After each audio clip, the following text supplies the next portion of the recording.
Sifat yang pertama, al-wujud artinya ada, dua. Al-qidam artinya sedia ada, tiga. Al-baqa artinya kekal, empat.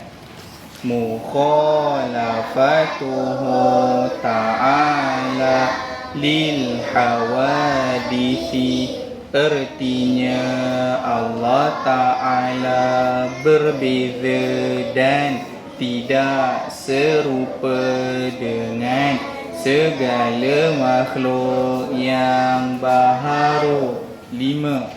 Qiyamuhu ta'ala binafsihi artinya Allah Ta'ala berdiri dengan sendirinya.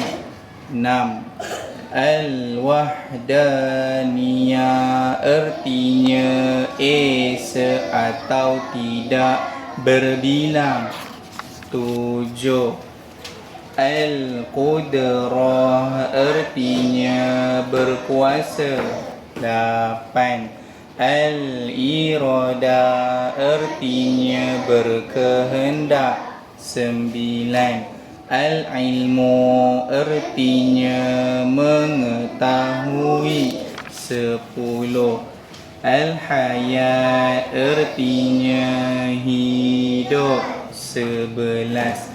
As-sama' artinya mendengar. 12. Al-basar artinya melihat. 13. Al-kalam artinya berkata-kata. Sila hafal.